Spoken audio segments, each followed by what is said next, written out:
After Daniel showed me the messages, I didn't sleep. Not really. I lay in bed staring at the ceiling while the same question kept circling my mind. How long? How long had Vanessa been doing this? How long had she been smiling in my face while reaching for pieces of my life behind my back? The next morning, everything felt different. My apartment felt different. My phone felt different. Even my memories felt different. I thought about every time Vanessa asked about Daniel. Every time she complimented my outfit a little too closely. Every time she showed up somewhere she wasn't invited. At the time, I called it coincidence. Now I wondered if coincidence was just the lie I told myself because the truth was too ugly. Daniel came over that afternoon. He looked tired, like he hadn't slept either. "I didn't want to overwhelm you last night," he said. I looked at him slowly. "There's more," he nodded, and that one nod made my chest ache. He sat beside me and opened his phone. Screenshots, dates, messages, patterns. At first it was Vanessa being flirty. Then it became Vanessa asking questions about me. What does Margaret do when she's mad? Does she ever talk about her past? Does she trust easily? Has she ever lied to you? I read each one like it was cutting me open, because she wasn't just flirting with him. She was studying me through him. Then Daniel showed me one message I couldn't stop staring at. "I know her better than she knows herself." I laughed when I saw it, not because it was funny, because it scared me. There was something chilling about someone believing they had ownership over your life just because they knew your history. Daniel said, "That's when I started paying closer attention." "To what?" I asked. "To everything." He reminded me about the promotion dinner, the way Vanessa watched him, the way she asked him personal questions when I went to the restroom, the way she joked that if I ever messed up, he knew where to find her. I felt sick. "She said that?" He nodded. I thought she was joking, but then she kept doing it. And suddenly I remembered that night too. I remembered coming back from the restroom and seeing Vanessa laughing with Daniel. I remembered how quickly she stopped when I sat down.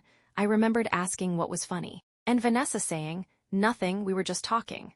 Nothing, that word felt different now. Daniel kept going. "She was planting doubts, Margaret." I looked at him. "What kind of doubts?" He hesitated, then he read them out loud. "She hides things. You don't see the full version of her. She acts innocent, but she knows exactly what she's doing.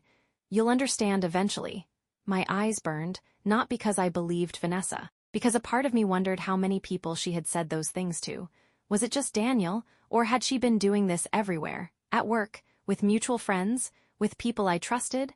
That week, I started noticing how deep it went. A coworker made a strange comment to me. "Everything okay with Daniel?" I froze. "Why?"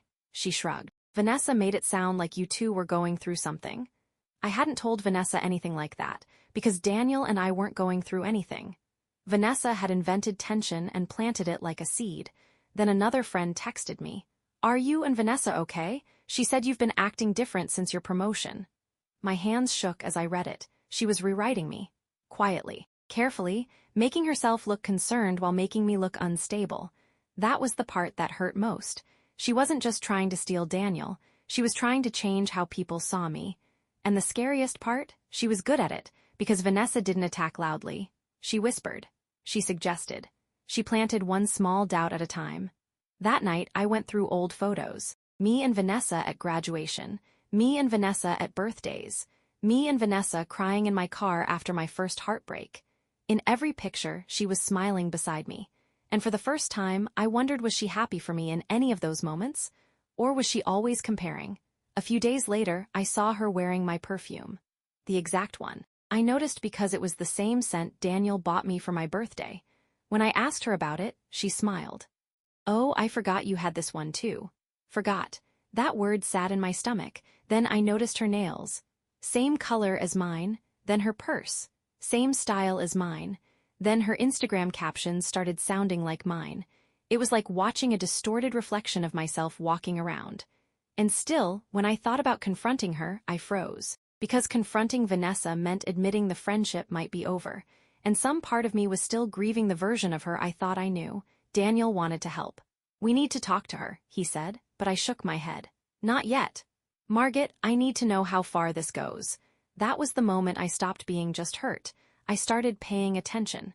I started saving messages, watching her timing, listening to what people said she told them. And slowly, the picture became clearer. Vanessa had been copying more than my style. She had applied for a position at a company connected to mine. She had reached out to someone in my professional circle, pretending I had recommended her. She had told people Daniel and I were not as solid as we looked. And then there was the badge. Months before all this, I lost my old work badge. I searched everywhere, my car, my office, my apartment. Vanessa even helped me look. She sat on my couch, shaking her head, saying, "That's so weird. How does something just disappear?" Now I knew, things don't just disappear. Sometimes people take them.